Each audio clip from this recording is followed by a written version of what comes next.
Bien, pues muy buenas tardes a todos y sed bienvenidos a una nueva sesión, la segunda sesión de este 2024 del Seminario de Historia de las Matemáticas de la RESME, en colaboración con el IMUS.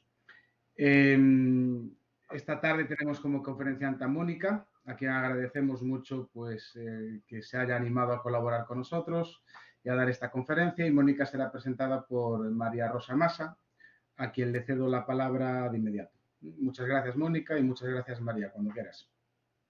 Bueno, buenas tardes. Estoy muy contenta de presentar a mi colega y amiga, Mónica Blanca Avellán, que es licenciada en Matemáticas por la Universidad de Barcelona, doctora en Matemáticas por la Universidad Autónoma de Barcelona dentro del programa de Historia de la Ciencia, igual que yo, y la dirigió el doctor Josep Pla, conocidísimo historiador. Es profesora agregada del Departamento de Matemáticas de la Universidad Politécnica de Cataluña, donde pertenece al grupo de recerca para la historia de la ciencia y de la técnica, que estamos yo y ella y David y Carlos Puig y Antoni Roca. Somos todo un grupo de gente que estamos haciendo historia de la ciencia con varios proyectos. El último hemos acabado ahora en 2023, que lo dirigimos Mónica y yo. O sea que trabajamos allí juntamente en nuestra investigación. Ella es profesora de Matemáticas y Estadística en la Escuela de Ingeniería Agroalimentaria y de Biosistemas de Barcelona, y también es profesora de Historia de las Matemáticas de la Facultad de Matemáticas y Estadística de la UPC, en la que compartimos una asignatura. Sus líneas de investigación, para quien no la conoce, ella empezó con su tesis doctoral sobre hermenéutica del cálculo diferencial en la Europa del siglo XVIII, en 2004, en la cual trabajó diversos textos, entre ellos el de L'Hôpital y el de Lacroix. Por tanto, ella está un poco centrada en el cálculo y en el siglo XVIII, pero también trabaja en la parte de la algebrización de las matemáticas en el siglo XVII y XVIII. Tiene publicados muchos artículos en revistas nacionales, tanto nacionales como internacionales, y también trabaja en una segunda línea de investigación, que también trabajamos en nuestro grupo, que es el análisis de la enseñanza de las matemáticas. La enseñanza de las matemáticas en estos siglos que estamos hablando, del XVII al XIX, y en este caso nos centramos en lo que llamamos los cursos matemáticos. Entonces, ella se ha centrado en el curso matemático precisamente del cual nos hablará hoy, de Pedro Padilla, y bueno, ha profundizado bastante y además ha encontrado muchas originalidades en este curso. También trabaja en una tercera línea de investigación, que es la relación entre la historia y la pedagogía de las matemáticas o la enseñanza.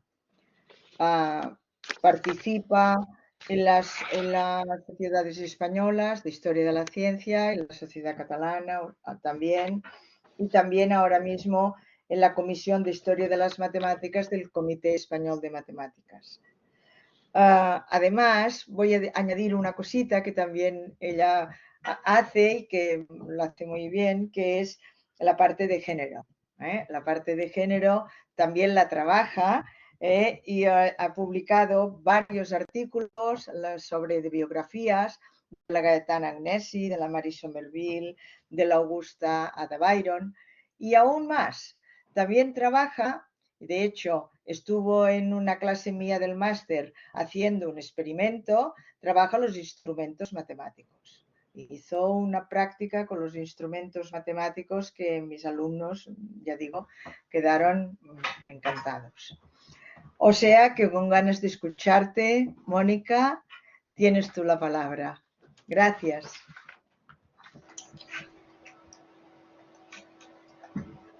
Muchas gracias, María Rosa, por tu presentación. Después de esta presentación ya tengo la autoestima por las nubes. Y muchas gracias, Eduardo, también por la invitación a estos seminarios. Como os comentaba María Rosa en la presentación, hoy quería hablaros sobre la introducción o el estudio de la matemática moderna en el curso militar de matemáticas de Padilla, mitad del siglo XVIII, porque es un autor y es un curso que, como bien ha dicho María Rosa, ya hace tiempo que estoy trabajando, y de hecho empecé a trabajarlo cuando me incorporé ya oficialmente al grupo de investigación que lideraba en aquel momento a Antonio Roca y Rosell. Y a partir de ahí y a través de diferentes proyectos he ido trabajando diferentes aspectos de este autor dentro de esta línea del grupo, como es el tema de los cursos militares. Por eso en la presentación he querido poner el título del proyecto que se cerró en diciembre del año pasado, Matemáticas e Ingeniería de Patrimonio, Nuevos Retos y Prácticas, siglos XVI y XIX, del XVI al XIX, perdón, justamente porque hay una buena parte de lo que os presentaré hoy que se centraba, o que era uno de los aspectos de los objetivos de este proyecto, aunque ya esté cerrado. Entonces, mi idea es presentar muy brevemente el contexto, la motivación de la presentación de hoy. Después centrarme en los dos tratados que podríamos decir recogen más este espíritu del estudio de la matemática moderna en el curso de Padilla, en concreto sobre la geometría superior y sobre los cálculos diferencial e integral. Y a partir de aquí, entonces ya hablaros un poco de algunas reflexiones finales que me han ido surgiendo. Como os he comentado, sí que este trabajo he ido analizando, he ido estudiando diferentes aspectos de la obra de Padilla desde hace ya unos cuantos años. Entonces, cuando María Rosa me comentó la posibilidad de mi participación en este seminario, pensé que era una buena opción como para poner en global todo lo que he ido haciendo alrededor de este autor, y también, ¿por qué no?, un poco ligarlo a los temas que estoy trabajando actualmente. Entonces, como primera introducción, hablaría estamos situados en el ascenso al trono de los Borbones, siglo XVIII en España, tras la caída de la dinastía Habsburgo. Tras este periodo de estancamiento, los Borbones se plantean promover el desarrollo de la actividad científica para mejorar la defensa del país y proteger las actividades comerciales. Y en ese sentido, en 1710, el primer rey Borbón, Felipe V, apoyará la fundación de los ingenieros militares, concebida por Jorge Próspero de Verboom, que en aquellos momentos será una iniciativa muy novedosa. El ingeniero militar, muy brevemente, pues tiene que ser un especialista en asuntos científicos, en arquitectura, matemáticas, ingeniería militar y dibujo. Y esta idea de la promoción del desarrollo de la actividad científica llevará al establecimiento y, en algunos casos, al restablecimiento de academias militares de matemáticas. Primero en Barcelona, que será como la que actuará de matriz, y luego en Ceuta y Orán. Y son academias que están dedicadas a la formación de esta élite militar y técnica. La Real Academia Militar de Matemáticas de Barcelona está regulada por unas ordenanzas reales que son las que establecerán el temario, la metodología a seguir, los profesores que tienen que impartir los cursos. Sobre la Academia de Militar, evidentemente ahora no me extenderé mucho porque hay todo un trabajo realizado por mis colegas de Barcelona, entre ellos María Rosa, también Antoni Roca y Carlos Puig, justamente centrados en el estudio de las matemáticas en esta academia. Simplemente un poco para poner el contexto y para ligarlo con, con el curso de Padilla, pues que estos cursos dentro de la Academia Militar eran elaborados por el director, dictados por los profesores y copiados por los alumnos en unos cuadernos, porque esto, como veremos después, será importante a la hora de destacar el trabajo de Padilla. El curso por excelencia ligado a la Academia de Matemáticas es el de Pedro Lucuce y Ponce, que será elaborado entre el 1739 y 1744 y que estará en uso hasta finales del siglo XVIII.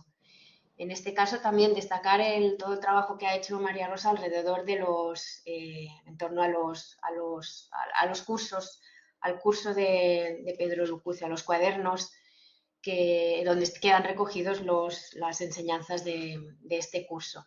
El curso de Pedro Lucuce contenía aritmética, la geometría elemental y práctica, fortificación, artillería, cosmografía, estática y arquitectura civil.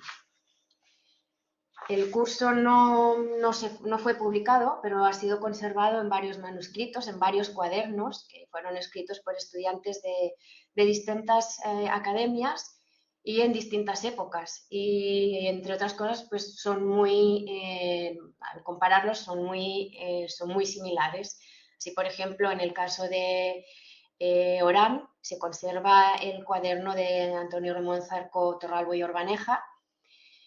Y luego, por ejemplo, en el caso de Barcelona y a finales del siglo XVIII, pues tenemos el cuaderno de Carlos Cabré. Por lo tanto, podemos ver este curso, la influencia que tiene, no solo geográficamente, porque se enseñará no solo en Barcelona, sino también en Orán y en Ceuta y en otras circunstancias, y también temporalmente a lo largo del siglo XVIII. Entonces, dentro de estas iniciativas para poder promocionar, mejorar la actividad, la formación científica de los militares, en el 17 se establece el cuartel de Guardia de Corps de Madrid y en el 1750, también entre estas iniciativas llevadas a cabo por el Marqués de Ensenada, por una Real Ordenanza de 21 de diciembre de 1750, se crea la Academia de Matemáticas dentro del cuartel de Guardia de Corps. Guardia de Corps, como una institución, de alguna manera emula la institución de Guardia de Corps de Francia. Es una academia más bien elitista, ya sería para oficiales que ya están dentro de la corte. El director será Pedro Padilla, desde que se crea esta academia hasta el cierre en 1760. La asistencia, debido a las obligaciones de la Corte, la asistencia no es obligatoria. Como os he comentado antes, también es una institución, podríamos decir que elitista. Está regulada por las directrices de la Real Academia Militar de Matemáticas de Barcelona. Por lo tanto, aquí también veremos esta implicación de la Academia de Matemáticas de Barcelona en la Academia de Madrid. Si bien es una academia pequeña, tiene un presupuesto alto y a destacar tiene una biblioteca que estará muy bien surtida y eso también será importante a la hora de hacer la parte más del análisis matemático comparativo que os quería presentar. Y como profesores de matemáticas estará Carlos Cabré Suñer, que de hecho es el padre del otro Cabré que os he mostrado antes, que era el autor de uno de los cuadernos, y Baltasar Rico, que sería de dibujo. En 1753, entonces, Padilla empieza a publicar su curso militar de matemáticas sobre las partes de estas ciencias pertenecientes al arte de la guerra para el uso de la Real Academia establecida en el cuartel de guardia de Corps, que quiere recoger de alguna manera todos los principios básicos de matemáticas que se consideran útiles no solo para la caballería e infantería, sino también para artillería, marina e ingeniería. Es un curso que estará aprobado y recomendado por Jorge Juan, y también podemos considerarlo como dentro del contexto de las reformas llevadas a cabo o iniciadas por el Marqués de la Ensenada para elaborar manuales en español. De los 20 volúmenes, de los 20 tratados inicialmente programados por Padilla, finalmente solo se publican los 5 siguientes sobre la aritmética vulgar, sobre la geometría elemental o de Euclides, sobre álgebra elemental, sobre la geometría superior de las curvas y sobre los cálculos diferencial e integral o método de las fluxiones, que serían más bien los que están ligados a matemáticas puras o abstractas. De los sin publicar, que evidentemente no vamos a entrar en detalle, están más ligados esencialmente a matemáticas mixtas, y así podemos encontrar tratados dedicados a la mecánica, a la hidráulica, a esfera, astronomía, el arte de la guerra, artillería, dibujo militar, etc. En una primera presentación sobre el curso en general, sobre el curso de Padilla, por supuesto, indicar que recibe influencias del curso de Lucuce, por supuesto, porque Padilla se forma en la academia, primero en la Academia de Orán, después pasará a la Academia de Matemáticas, con lo cual seguro que había estudiado con el curso de Lucuce. Y después también se observa, en algunas partes del curso de Padilla, se observa una clara influencia del curso de Padilla, en particular en el libro sobre aritmética, en el que se presenta la aritmetización del libro quinto de Euclides, toda la parte de la teoría de proporciones. Y en relación a esta influencia de Lucuce sobre el curso de Padilla, junto con María Rosa, hace unos años trabajamos esta parte más comparativa, el análisis comparativo entre la aritmética del curso de Lucuce y la aritmética del curso de Padilla. Sin embargo, y por eso estoy aquí hoy, también hay elementos novedosos en el curso de matemáticas de Padilla. Por un lado, se trata de un curso impreso, y eso no hay que olvidarlo, con lo cual de alguna manera se puede empezar a ver, o se puede empezar a hablar de esta transición de los cuadernos escritos por los alumnos al curso impreso. Y además, tal como indica Padilla, es una decisión con un objetivo claro, que es con un objetivo pedagógico claro. Es esta idea de tener impreso el curso para que de esta forma, y aliviados por este medio, sus individuos de la molestia del escrito, incompatible con su servicio diario, pues puedan hacer mayores progresos en el estudio. Recordemos que la asistencia no es obligatoria porque tienen que cumplir con sus deberes en la corte, con lo cual esta sería como un primer aspecto sobre la necesidad de un curso impreso. Y hay otro aspecto que también me gustaría destacar, que es esta intención didáctica que tiene Padilla, cuando el todo del aprovechamiento pende de la explicación en la academia y de las frecuentes conferencias de unos entre otros. Si el curso está impreso, de esta manera se puede dedicar el tiempo de clase no solo o no exclusivamente a copiar, sino también a poder discutir las que serían los problemas, las cuestiones de las clases. Por otro lado, hay otro aspecto también novedoso que sería justamente parte del título de mi presentación, que es la introducción de matemática moderna, entendiendo matemática moderna en este caso lo que sería geometría superior, que es el caso del tratado cuarto, y el cálculo diferencial e integral que correspondería al tratado quinto. Entonces, aquí en pantalla, como veis, están en el mismo volumen estos dos tratados, es el volumen cuarto. En el caso del tratado cuarto se habla de la geometría superior o de las curvas, y en el caso del tratado quinto habla de los cálculos diferencial, integral o método de fluxiones, que también veremos brevemente el porqué de este título. El origen además de haber empezado a trabajar con el curso, a raíz de mi incorporación en el grupo de Antoni Roca y de María Rosa, uno de los motivos que originaron mi interés por el curso de Padilla fue justamente, y por supuesto, la historia de la invención del análisis infinitesimal, de su introducción en España de Cuesta Dutari. En este curso, en este libro, Cuesta Dutari comenta, yo creo que un poco superficialmente, pero es como la idea de partida para mi presentación posterior. Habla de estos dos tratados y habla sobre todo de las fuentes principales en las que se debió de basar Padilla para la elaboración de estos tratados. En particular, en el caso del tratado cuarto, la fuente principal es Wolf y sus elementos de matemáticas. Y en relación a la estructura, dice que se parece mucho a la estructura del traité analytique de sección conique del L'Hôpital.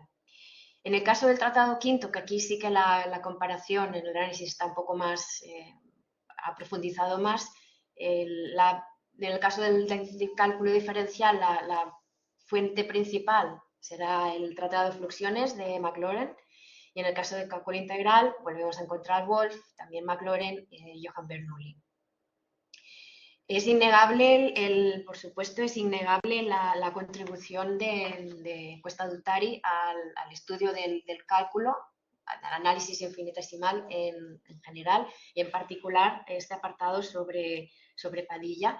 Pero después de haber leído Padilla, me dio la impresión de que sí que es verdad, que evidentemente, que hay influencia de Wolf, que hay influencia de Maclaurin, pero que valía la pena revisitar todas estas, las fuentes de inspiración, porque después de haber estudiado el texto, me parece que, aunque es cierta, aunque yo creo que evidentemente sí que es fuerte la influencia de Wolf, también encontraremos influencias de otros autores. Más aún teniendo en cuenta el catálogo de la biblioteca de la Academia de Matemáticas de Guardia de Corps, que, como os he comentado antes, fue una biblioteca que estaba muy bien surtida, y en esta biblioteca podemos encontrar, por ejemplo, la obra de Cramer sobre el análisis de curvas algebraicas, por supuesto las obras de L'Hôpital sobre el análisis de los infinitamente pequeños y el de las secciones cónicas. Está el comentario de Raoul sobre la geometría de Descartes, está el análisis demostrada de Renaud, por supuesto están los elementos de Wolf, de Maclaurin. Es decir, que era una biblioteca que contenía las principales obras de referencia de lo que en aquel momento podíamos considerar como la matemática moderna. Y como puntos clave o como elementos para mi análisis, me he basado en la estructura de la obra de los tratados de Padilla, en su concepción de la división de las matemáticas, en algunas definiciones básicas, la clasificación de las curvas y el tratamiento de algunos problemas. Y sobre todo esto desde el punto de vista de la elección de las fuentes. En este intento de revisitar las posibles fuentes utilizadas por Padilla, más allá de Wolf o más allá de Maclaurin. Así, a continuación me centraré en el tratado cuarto, que sería el sobre la geometría superior, que de alguna manera, como veremos, podríamos decir que está relacionado con la geometría cartesiana. En el caso de la geometría cartesiana en España sí que ya hay evidencias de conocimientos sobre la geometría cartesiana. Está, por ejemplo, el trabajo de Hugo de Homerique en el siglo XVII. El trabajo de Hugo de Homerique en estos momentos, David Virgili está elaborando su tesis doctoral bajo la dirección de María Rosa, justamente en temas relacionados con el pensamiento matemático en el siglo XVII, en particular sobre Homerique. Luego también están los elementos de matemáticas de Pedro de Ulloa, que sería como el primer texto publicado en España sobre la geometría cartesiana, pero de forma bastante breve. En el primer tomo se trata la representación algebraica de curvas y la teoría algebraica según Descartes. Y en el segundo tomo debía contener los principios del álgebra y su aplicación a la geometría, pero no llegó a publicarse. Por otro lado, está el compendio matemático de Tosca, que contiene, según Navarro Bretons, el primer tratado de cónicas, pero las cónicas aquí están tratadas de forma geométrica, sin ecuaciones. Y luego ya llegamos a 1752, las conclusiones matemáticas, los exámenes que se hacían justamente en la Academia de Matemáticas de Guardia de Corps de Madrid, presididas por Padilla, y dentro de los temas de los exámenes justamente se encontraba el tema de la geometría sublime y el tema de los cálculos diferencial e integral. Por lo tanto, podemos decir que antes del 1750 se estaba estudiando la geometría cartesiana en España, pero la peculiaridad del Tratado de Padilla, del Tratado Cuarto, es que puede ser considerado como el primer manual, como el primer texto para el estudio de la geometría cartesiana publicado en España. Y aquí, por ejemplo, veis una de las conclusiones matemáticas que se defendían como examen al final del curso en la Academia de Matemáticas, justamente sobre la geometría sublime o de las curvas. Pues bien, ahora sí que paso ya al análisis comparativo, utilizando estos elementos o palabras clave que os he comentado al principio. En cuanto a la estructura, que si recordáis, en el caso de Cuesta Dutari, comenta que la estructura de Padilla se parece bastante a la de las cónicas del Hospital. Yo, en ese sentido, si analizamos lo que es la estructura, el contenido del Tratado Cuarto, está dividido en estos tres grandes bloques, uno sobre la construcción geométrica de las ecuaciones. A continuación, hay una serie de secciones sobre líneas de primer orden, de segundo orden, secciones cónicas, etc. Y finalmente hay un bloque dedicado a problemas geométricos, a temas ligados más a polígonos y sobre todo a problemas sólidos. Entonces, en este caso, tomando como ejemplo esta estructura, la primera parte se parece bastante al primer libro de la geometría de Descartes. El segundo bloque sobre las líneas se podría decir que se asemeja al segundo libro de la geometría de Descartes. Finalmente, el último bloque, así sobre todo por la parte de los problemas geométricos y los problemas sólidos, estaría más ligado al libro tercero de la geometría. En este caso, vale la pena recordar que uno de los libros que se hallan en la biblioteca de la Academia de Matemáticas es justamente los comentarios sobre la geometría de Descartes, escritos por Raguel. En el catálogo que he encontrado, que se halla en el libro de Cuesta Dutari, no he encontrado la obra de Descartes, la geometría de Descartes, pero sí que encontramos los comentarios de Rabuel. Y para corroborar esta conjetura mía, en el caso de la tabla del índice de las secciones cónicas del L'Hôpital, pues encontramos que primero habla de lo que serían las cónicas, primero de todo, luego pasa a hablar de lo que serían problemas indeterminados y lugares geométricos, pasa a hablar de la construcción de ecuaciones y finalmente de problemas determinados, con lo cual lo que es la estructura yo creo que se parece más al libro de la geometría de Descartes que no a las cónicas del L'Hôpital. Y además aquí también os he marcado, sobre todo para no olvidarme, en el caso del L'Hôpital habla de problemas indeterminados, mientras que en el caso de Padilla habla de problemas sólidos, que es como se mencionan en el libro de Descartes. En cuanto a la división de las matemáticas, en el caso del Tratado Cuarto, por ejemplo, Padilla empieza definiendo lo que es la geometría superior, que es aquella parte de la geometría que se ocupa en averiguar las propiedades de líneas curvas, superficies, sólidos, mientras que el caso de la geometría elemental se limitaba más básicamente al círculo y a la línea recta.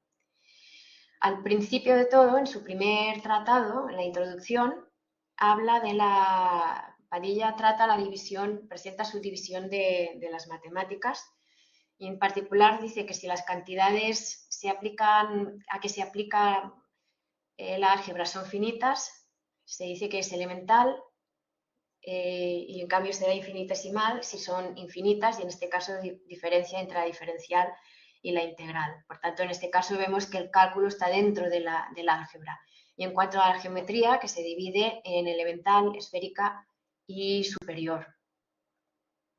Esta clasificación no es exactamente igual a la que vemos en los elementa de Wolf. En el caso de Wolf, los elementos de análisis tienen los finitos y dentro del álgebra se encuentra la geometría sublime, que sería como la geometría superior, y luego ya pasaría los elementos, el análisis infinitesimal, infinito.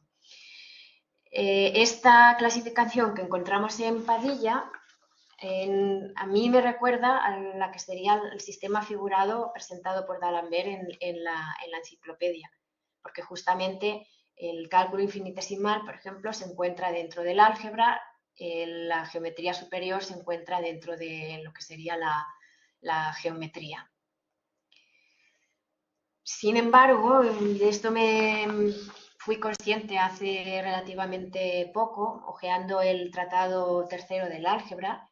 Al principio del tratado tercero, que está dedicado al álgebra, aquí Padilla como que clasifica el álgebra de otra manera. El álgebra la divide en álgebra elemental, la geometría superior y luego estarían los cálculos diferencial e integral. ¿De acuerdo? Entonces aquí hay como una discrepancia entre lo que clasifica o cómo lo clasifica al principio del tratado, del curso, y en cambio lo trata de otra manera en lo que sería en este tratado tercero sobre el álgebra. A continuación os quería presentar algunas pocas definiciones básicas en las que yo considero que hay diferencias en relación a los elementos de Wolf. Por ejemplo, en el caso de la definición segunda, que es donde define lo que serán las aplicadas, las abscisas, el eje de abscisas, Padilla define, bueno, sea x, v, z cualquier línea, a, v, p, b cualquier recta indefinida dada en cualquier posición, a será cualquier punto elegido en ella, y entonces pm, como se ve en la gráfica, en la imagen será cualquiera de las rectas paralelas tiradas sobre la misma en cualquier ángulo desde los puntos M de la curva.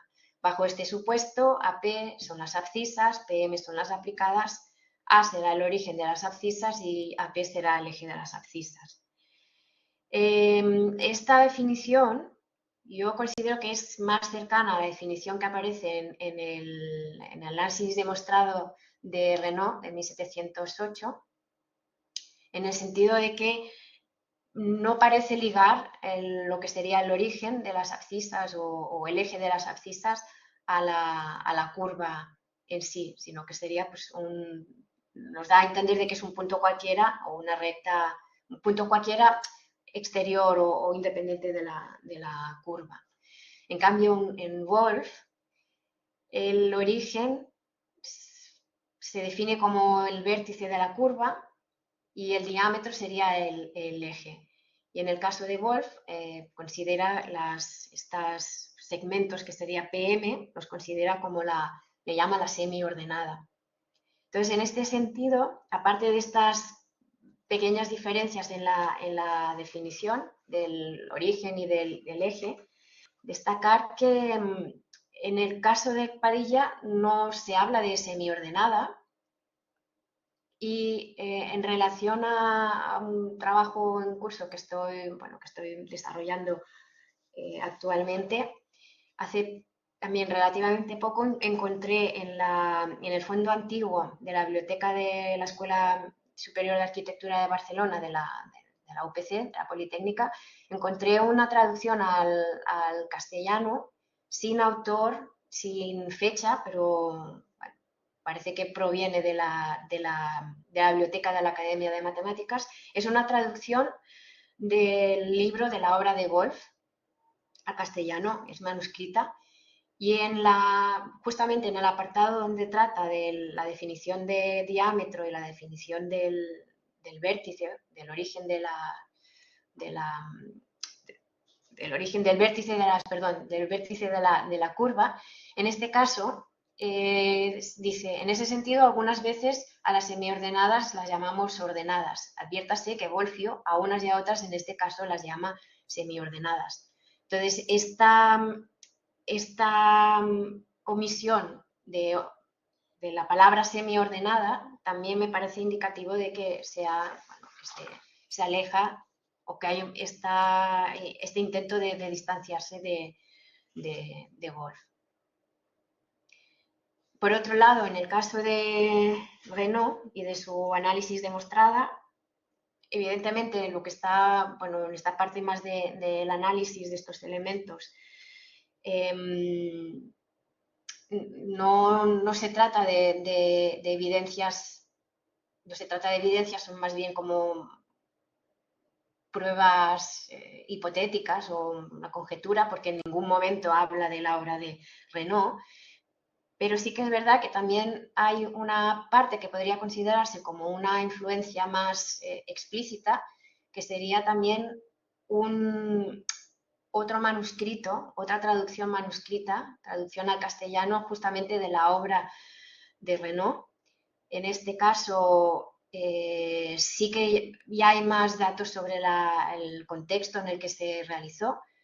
Fue escrita para el uso de Carlos Cabré y esta fue elaborada en 1751, ¿de acuerdo? Entonces, en este caso sí que podríamos decir que de alguna manera esto ya es una evidencia como más palpable de la influencia de Renault en el contexto del estudio de la matemática moderna en el contexto militar que nos ocupa. Por otro lado, la parte más de la clasificación de las curvas, Padilla en el libro cuarto define lo que son líneas continuas, líneas curvas continuas, define lo que son curvas algébricas trascendentes. Las algébricas son las que están relacionadas, son racionales las potencias de las abscisas y las aplicadas e irracionales en el segundo caso. En un primer momento,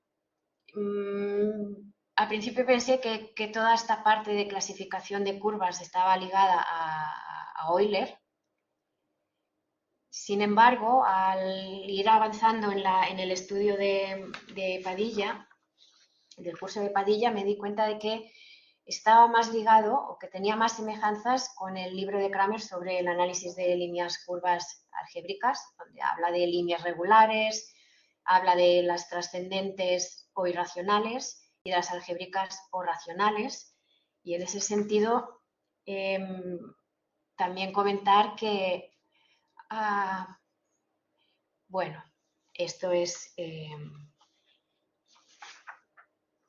problemas del directo, la definición 9 en la que define lo que son líneas es según el género o según el grado. Entonces habla de lo que son líneas de segundo orden o curva de primer género, habla de líneas de tercer orden o curvas de segundo género, y en ese sentido recogiendo las definiciones que he encontrado en alguna de estas obras de referencia, como en Renault, como en Wolf o en Cramer. En el caso de Renault, por ejemplo, habla de la curva sería de género K-1 y la línea también será de género. En el caso de Wolf, solo habla de curva de género K-1. Y en el caso de Padilla, la utilización que hace es más similar a la que aparece en Cramer. Entonces habla de líneas de tipos de curva.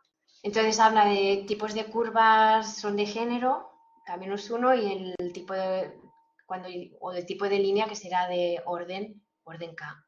¿Vale? Entonces sí que es verdad que en un primer momento Padilla las define de otra manera, pero en el caso de al final, cuando ya empieza la sección dedicada a las líneas curvas, utiliza esta clasificación que, bueno, que para mí también se aleja o no es tan similar a la que aparece en el caso de Wolf. Y para acabar ya más esta parte el análisis de los elementos y sobre todo ver un poco las influencias. En este caso, hasta ahora he visto más bien las posibles influencias o fuentes de inspiración por parte de Renault o por parte del texto de Ravel. En el caso de los problemas, hay una parte que está dedicada a la construcción geométrica de las ecuaciones, que evidentemente no voy a entrar, por falta de tiempo tampoco voy a entrar en detalle, pero sí que me gustaría destacar que en el caso de, por ejemplo, de la construcción de la resta, habla de lo que serían la resta de cantidades moviéndose de izquierda a derecha o de derecha a izquierda. Por ejemplo, las cantidades positivas se quieren poner hacia la derecha, las negativas deben caer hacia la izquierda. Este tipo de discusión no la he encontrado en Wolf, y en cambio sí que la he encontrado en el texto de Renault en unos términos muy semejantes, hablando también de pasar de izquierda a derecha o de derecha a izquierda si vamos de positivo a negativo, y también en el caso de manera superior o de manera inferior. En el caso, por ejemplo, de la ecuación geométrica de la raíz de esta expresión de a cuadrado menos b cuadrado, si bien la construcción es muy similar a la que aparece en el tratado de Wolf, en caso de Wolf no hay ninguna discusión del signo, y en cambio en el caso de Padilla, pues, si la cantidad que estuviera dentro bajo el símbolo de la raíz es negativa, entonces tenemos una raíz imaginaria que es por eso imposible de construirse. En la parte de los problemas geométricos, da las reglas como en la geometría cartesiana, la regla primero hay que suponer el problema ya resuelto, en el segundo caso sería dar nombre a todas las líneas, etcétera. La tercera regla sería la construcción de las ecuaciones, que es en lo que consiste todo este arte como método. Y entonces sí que ya pasaríamos a la parte de los problemas sólidos, en particular la construcción de dos medias proporcionales, que que está ligado después a la duplicación del cubo. En este caso, también he observado algunas diferencias entre lo que sería el planteamiento hecho por Wolf y el planteamiento hecho por Padilla, planteamiento quizás más similar a otros autores. En el caso de la construcción de las dos medias proporcionales, se trata, bueno, tenemos dos líneas dadas, A y B, hay que hallar dos medias proporcionales de suerte que las cuatro lo sean continuas. En una primera parte, Padilla, siguiendo las reglas de la geometría cartesiana, lo que hace es dar nombre, establece lo que serían estas medias proporcionales que tenéis en el recuadro en rojo, y a partir de estas proporciones obtiene las ecuaciones de diversas cónicas, una parábola, una hipérbola o el círculo, y luego combinaciones de estas ecuaciones va obteniendo diversas ecuaciones. Si se combinan cualesquiera dos de estas ecuaciones y se construyen las curvas que representan, sus comunes intersecciones determinarán las dos medias que se buscan. Por lo tanto, a partir de dos de estas ecuaciones que se han obtenido, se puede hallar lo que serían a partir de las intersecciones se determinarían estas dos medias que se buscan. La construcción hasta aquí es muy similar a la que presenta Wolf en sus elementos de matemáticas, pero en el caso de Wolf, las intersecciones, los ejemplos que pone son círculo parábola, círculo elipse, círculo hipérbola, dos parábolas. En cambio, en el caso de Padilla se limita a círculo y parábola y dos parábolas. ¿Por qué? Porque en el caso del círculo y parábola dice que de las secciones cónicas no hay otras más fáciles de describirse que el círculo y la parábola, y por eso en todas las construcciones nos hemos servido de estas dos curvas para la solución de los problemas.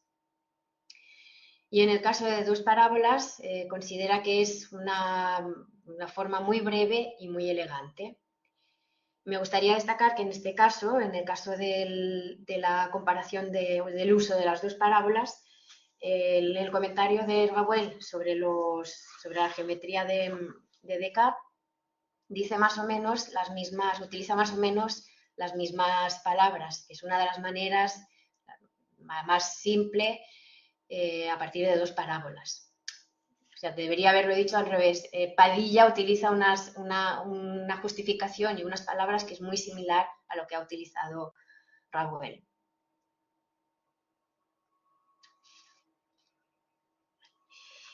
Y al final de esta parte de los problemas sólidos, Padilla comenta que esto se trata de un problema sólido, igual que en el caso de la geometría de Descartes o del tercer grado, y así se cansan en vano los que intentan resolver este problema por el círculo y la línea recta, siendo por su naturaleza superior según se ve. Con lo cual, en la parte del tratado cuarto, que es sobre la geometría superior, hemos visto que evidentemente hay influencia de Wolf, pero que hay algunas connotaciones, algunas definiciones que se alejan un poco de lo que sería no es una copia literal de Wolf, sino que vemos como influencias o inspiración de otras obras, en concreto de Cramer, de Rabuel y de Renaud, sobre todo. A continuación, quería comentaros sobre el tratado quinto, que es el de los cálculos diferencial e integral. De este tratado ya sí que he estudiado, sí que ya hace más tiempo que lo había estudiado. No voy a entrar en detalle en el análisis de este tratado, pero sí que hay algunas cosas que me gustaría comentaros también un poco para resaltar de alguna manera la intención didáctica y podríamos decir, las novedades dentro del curso de Padilla. Igual que antes, en el caso de la introducción del cálculo en España, en el 17 aparece Torre de Argaiz defiende su tesis supervisada por el jesuita Durand en la Universidad de Toulouse. En este caso sí que se utiliza el cálculo infinitesimal. En las observaciones astronómicas de Jorge Juan y de Ulloa en el 1748 también hay evidencias del uso del cálculo, pero estas evidencias o estas obras no se pueden considerar como manuales para el estudio de esta disciplina. Y igual que antes, os he comentado que en las conclusiones matemáticas, que son estos exámenes que se realizan en la Academia de Matemáticas del Cuartel de Guardia del Corps, en 1752, pues hay preguntas que están relacionadas con los cálculos diferencial e integral, como os he mostrado antes. Con lo cual, el tratado quinto del curso de Padilla también puede ser considerado como el primer manual para el estudio del cálculo diferencial e integral. Diferencial integral o del método de las fluxiones, que es el título del tratado del curso de Padilla. Los contenidos, la estructura, en este caso sí que podemos, es bastante similar a lo que encontramos en el curso de Wolf. Habla sobre cantidades infinitas, sobre fluxiones, sobre el cálculo integral o método inverso de las fluxiones, tangentes, máximos y mínimos, y luego ya a continuación cuadratura, rectificación, sólidos y superficies. En la definición, en la primera página del tratado, define el cálculo diferencial, el que se emplea en averiguar partes infinitamente pequeñas de una cantidad, y el cálculo integral será el que de las cantidades infinitamente pequeñas se infieren sus enteros. Pero hay que tener en cuenta que el título del tratado es de los cálculos diferencial e integral o método de las fluxiones. En ese caso, habla de que serían las cantidades variables, habla de la generación o de lo que sería la definición de curva desde un punto de vista cinemático, habla de en cada instante o la generación mediante el movimiento, aunque es cierto que también cuando habla de la rectificación de la curva, presenta la aproximación de la curva como un polígono.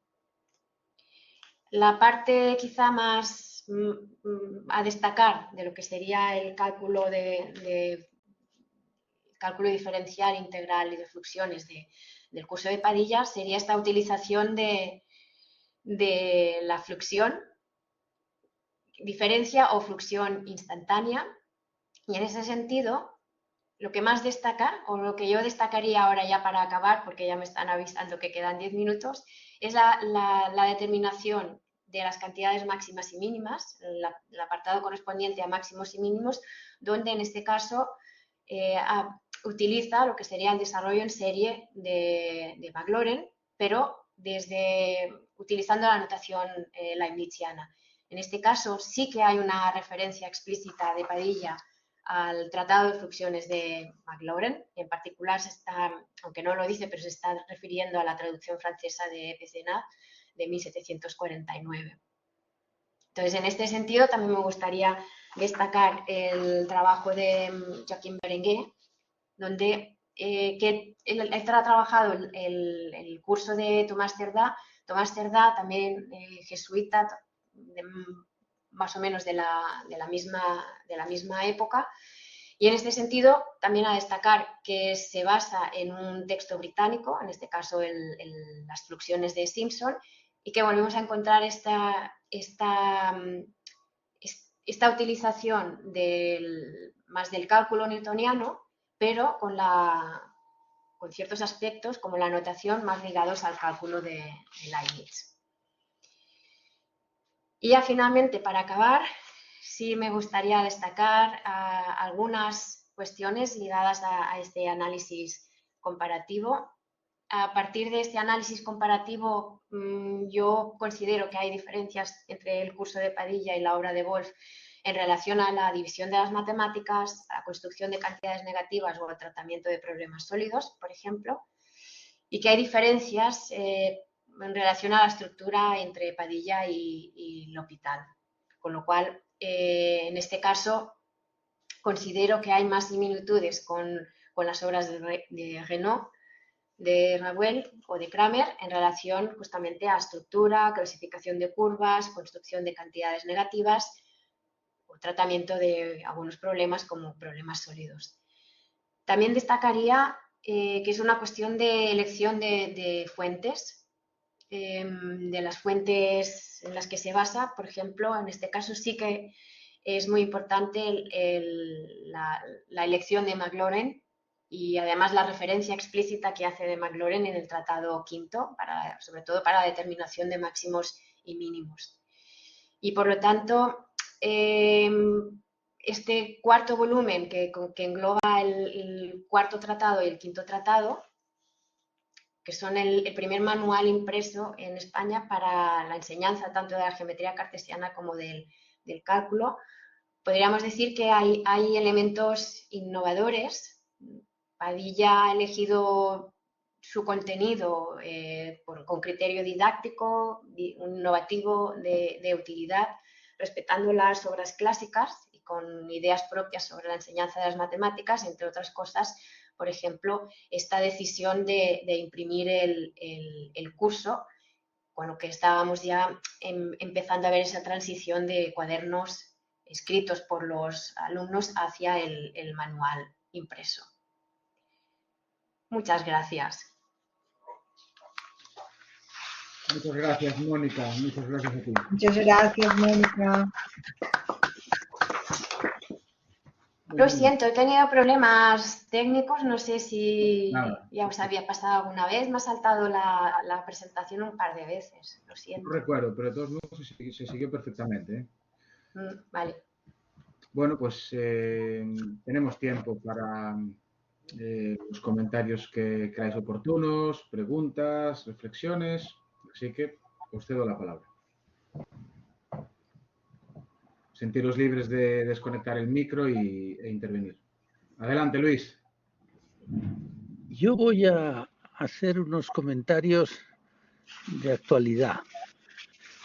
Actualidad reciente, porque hace poco estuve en Madrid visitando la exposición de Jorge Juan en el Museo Naval. Y claro, estuvo muy bien, pero eché en falta un poquito más de la parte de las matemáticas del Jorge Juan, aunque algo había de él y de algún otro, y de la Ensenada. Pero un poco la representación del Jorge Juan matemático me pareció que quedaba un poco vinculada más a las cosas de astronomía, que es claro la matemática muy al servicio de los navegantes, aunque para la matemática de la construcción de barcos el cálculo infinitesimal sí que lo usaba. Pero bien, el caso es que luego en el catálogo de la exposición pues lo he estado leyendo y Sánchez Ron le encargan una introducción general sobre Jorge Juan y su época y tal, que bueno, que está bien, pero yo eché en falta algo que con tu charla se me ha quedado muy refrendado. Yo eché en falta que para las cosas que Sánchez Ron menciona sobre la introducción en España del cálculo infinitesimal, no da más referencia que el estupendo libro de don Norberto. Pero claro, yo ahí pensé, hombre, pues tenemos actualizaciones de la visión del cálculo infinito en España posteriores que en una reseña general de este estilo, al menos a nivel de referencia, podrían aparecer. O sea que yo creo que la intervención tuya es una demostración, aparte de los trabajos que tú y otras personas habéis hecho, de que se puede hacer una versión de la introducción del cálculo en España que, bueno, sin dejar de tener todos los respetos y todas las admiraciones a los que empiezan, como don Roberto, que era un tipo estupendo, que pues que convendría mencionar. Entonces me ha venido muy bien tu charla para recordar que yo había echado en falta que en una cosa tan notable como que es que se haga una exposición de este tipo y un catálogo al respecto, pues esté como poco actualizada la referencia matemática a propósito de la introducción del cálculo en España. Por lo demás, pues agradecerte tu exposición, que ha sido muy interesante y muy bonita, y nada más, porque quiero dar tiempo a que hablen otros. Si no hubiera otras intervenciones, igual vuelvo yo. Enhorabuena, gracias. Gracias, Luis. Gracias, Luis. ¿Alguien más se anima a hacer algún comentario, alguna pregunta? David. Adelante, David. Gracias. Voy a intentar hablar en español. Gracias por la ponencia. Tengo una pregunta que es más una curiosidad, porque sobre el origen del cálculo en España, porque hay este profesor de filosofía de Padova, Michelangelo Fardella, que alrededor del 1710 vivió en Barcelona. Él tiene correspondencia con Leibniz y dice por Leibniz que llevó en España las lecciones, las aulas de Joan Bernoulli, los manuscritos de Joan Bernoulli. Entonces, mi pregunta es si encontró trazas de esta fuente en las lecciones de la Academia Militar, o si simplemente Fardella no fue, no sé, no tuve suerte. Gracias por el apunte, porque yo no conocía de este Fardella, dices que se llama. Las obras de Johan Bernoulli sí se encuentran en la academia, en la biblioteca de la Academia de Guardia de Corps, según el catálogo de Cuesta Adutari, y algunos de los problemas que están en el Tratado de Padilla sí que recuerdan o sí que pueden haber sido basarse o ser inspirados en las lecciones de Bernoulli. Entonces, en el catálogo de la academia en aquella época sí que se encontraban. Lo que pasa es que luego la biblioteca fue trasladada a Cádiz, pero bueno, sí que estaban aquí las lecciones. No sé si era esto lo que preguntabas, si te he Sí, contestado. eso. Sí, Eran sí. lecciones manuscritas, pero... Pero me lo apunto porque no lo conocía a este autor. Gracias. Es filósofo, me has dicho, ¿no? Sí, enseñaba filosofía, pero Filosofía, sí. estudiaba también matemática, como, sí. Vale, gracias. De nada. Gracias a ti. Muchas gracias, David. ¿Alguna pregunta más? ¿Algún comentario? A mí se me ocurre comentar, conectando con lo que ha dicho Luis, que a veces tenemos poco cuidado en difundir, ¿no?, los resultados, que hay mucho trabajo hecho y poca difusión, que se nos olvida o estamos demasiado liados corriendo de una cosa a otra, ¿no?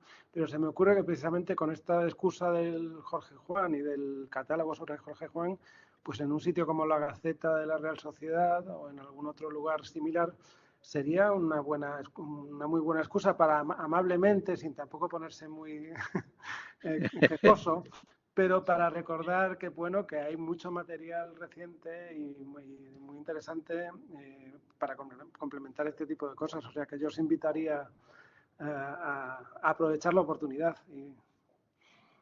y hacer más publicidad de esa manera y sintetizar también conocimientos, porque... Sí, yo creo que tienes mucha razón y por eso a veces en revistas muy generalistas, no especializadas, donde a lo mejor no interesa tanto contar la investigación que uno hace, porque eso va a las revistas especializadas y donde uno se juega, pues digamos, la vida académica, pero también hay una gran necesidad de que las cosas fundamentales sean conocidas por mucha gente y sean comentadas, porque si no, efectivamente, hay cuestiones que no llegan a los que luego son a su vez grandes difusores por sus posiciones culturales relevantes, etcétera, de estas cosas. Y resulta que, claro, tampoco les puedes exigir que estén actualizados a tope, pero tenía que haber sitios donde se pudiera buscar esa zona media, donde las personas con influencia y prestigio cultural pudieran hablar de las cosas manejando datos recientes y no solo los antiguos de cuando ellos estudiaron, ¿verdad? Pero sí, nos falta quizá densidad informativa en este ámbito, sí, densidad de divulgación, sí.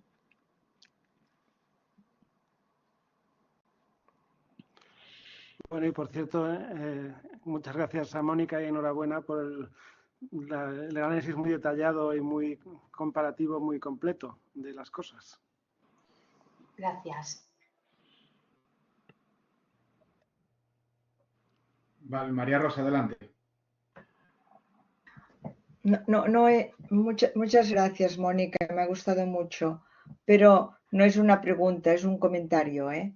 Yo recuerdo cuando empezábamos a trabajar LUCUCE, que las recomendaciones que hacía el Verbum, yo creo que eran Lamy, Bernard Lamy, y esta gente, dijéramos, de Francia, así, y luego yo me olvidé de esto porque después no vi nada de esto en LUCUCE.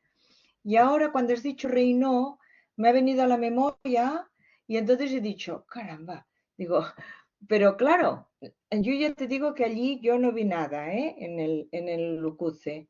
Cuando empecé y cuando miré esta relación, porque enseguida pensé, bueno, pues debe ser esta relación, ¿sabes? Y ahora, bueno, pues es un buen encuentro, una buena, ¿no? Una troballa, haber encontrado porque esto quiere decir que estábamos bastante al día de todo. Quiere decir que se estaba introduciendo lo último en España. Lo digo por la idea de que siempre tenemos esta idea de que aquí vamos un poco detrás y no vamos detrás, vamos igual, es decir, vamos cogiendo también de allí, pero vamos igual, quiere decir.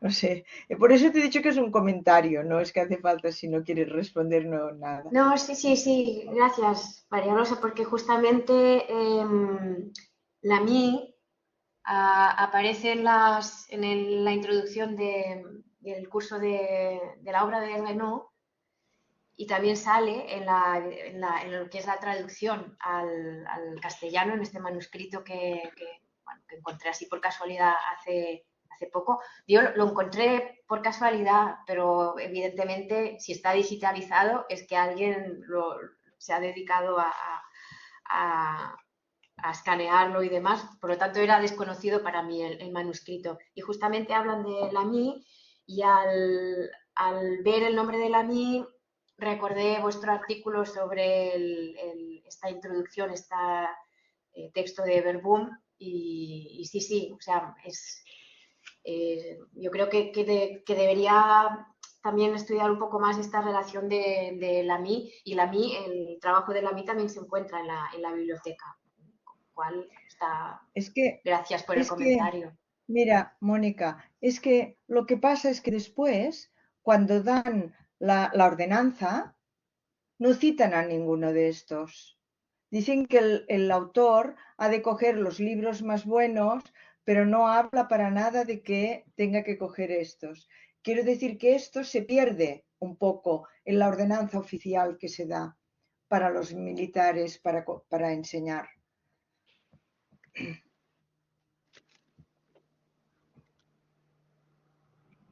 Muy bien, tenemos unos minutos. Luis Puig, adelante. Yo quiero hacer un comentario también. He de confesar para empezar que soy bastante ignorante en la historia de la introducción del cálculo infinitesimal en España y precisamente por eso tenía mucho interés en la charla de Mónica de hoy, porque conozco también las otras cosas que ya han hecho y me ha parecido excelente. Y además ha puesto bastantes cosas juntas y que se entienden bien. Pero quería hacer un comentario parecido al que se ha hecho hace un momento, porque mirando el Fondo Mayans que está en el Patriarca, en Valencia, no estaba yo mirando nada que tuviera que ver con el cálculo infinitesimal, sino más bien con el álgebra, que de lo que hay bastantes cosas. Encontré un único libro de cálculo infinitesimal en la biblioteca de Mayans, en la parte de la biblioteca de Mayans que está conservada allí en el archivo del Patriarca. Y es un libro que puede que no haya tenido ninguna difusión, porque sé que el autor, que es Gerardo Merman, era un colaborador y amigo de Mayans. Eso lo han estudiado Mariano Peset y Vicente Peset en la edición que han hecho de de casi toda la obra de Mayans. Y el libro se titula, está en el archivo del Patriarca, encuadernado para la biblioteca de Mayans, con la forma como los encuadernaban, junto con otras cosas más, Specimen Calculi Fluxionalis. Yo no sé nada de la importancia de este libro. Sí que sé que su autor, Gerardo Merman, no era únicamente matemático y que tenía mucha relación con Mayans para facilitarle la publicación de sus obras en ediciones que se hacían fuera de España, tanto en Holanda como en Lyon, que se hicieron alguna cosa.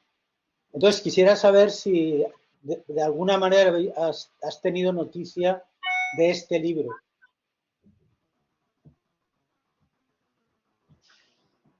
No, gracias Luis. Y me lo he apuntado por así también, no sé si está digitalizado. Te puedo escribir el título si hace falta. Vale, bueno, creo que ponía, me has dicho, Specimen Calculi Fluxionalis. De Gerardo Merman. Merman, sí. Sí. No creo que esté digitalizado. Ah, perdón, dime. Yo lo tengo. ¿Ah, sí? Sí, porque como soy muy curioso, ni lo he abierto. Pero cuando vi que estaba allí y lo estuve hojeando físicamente, lo busqué y lo encontré, no sé dónde.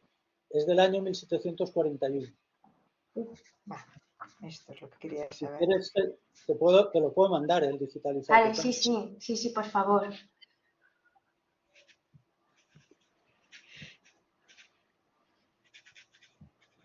Muchas gracias, Luis. ¿Queréis hacer algún comentario más? ¿Alguna pregunta? No, nada más. No sé si Luis Español quería retomar su intervención. Bueno, yo quería hacer una pregunta para después, si me das tiempo todavía, más un poco de contenidos del curso de Padilla, sobre todo referido a la teoría de las proporciones, la manera de introducir las proporciones, las cantidades. Claro, eso se refiere muy al principio, cuando plantean un poco las cosas los libros. ¿Cómo lo hace Padilla? Si puedes decir, Mónica, algo rápido. Esa teoría de las proporciones que sale de la geometría, pero que ya empieza a ser tratada como un álgebra de cantidades, pero que en estas obras de este tiempo, a lo que yo he visto, bueno, se hace de maneras un poquito diferentes y un poquito aproximadas en cuanto al rigor, sí. Es como la aritmetización, o sea, va en la línea de la aritmetización del libro quinto, Sí. de lo que recuerdo, porque es que este estudio lo hicimos con María Rosa justamente para el congreso de la SECIT en Alcalá, y lo tengo un poco oxidado, pero por ejemplo utilizaba conceptos como el exponente, que también salen en el libro de Lucuce, y otra cosa que también parece que también hacían era, no seguían exactamente el orden de presentado en Euclides. Y tendría que mirarte la presentación justamente. Mira, Que lo miraré yo, que lo tengo ese trabajo. Venga. Ah, vale, Sí. vale. Sí, Lo que pasa es que yo tampoco lo recordaba muy bien, pero al hilo de... sí, o sea, no me lo, o sea, ya te digo, la manera lo tendría que revisar, pero en ese caso sí que era muy similar al tratamiento que hace el UQC. Habla eso de los exponentes, Las letras. Y incluso Y ejemplos con números. Y ejemplos con números, exacto. Muy bien, muchas gracias. Muchas gracias, Luis. ¿Tenéis algún comentario más? ¿Alguna otra pregunta? Pues lo podemos ir dejando aquí. Muchas gracias, Mónica, por tu conferencia. Muchas gracias, Mónica. Gracias a vosotros por escuchar. Mónica. Muchas Por gracias. venir.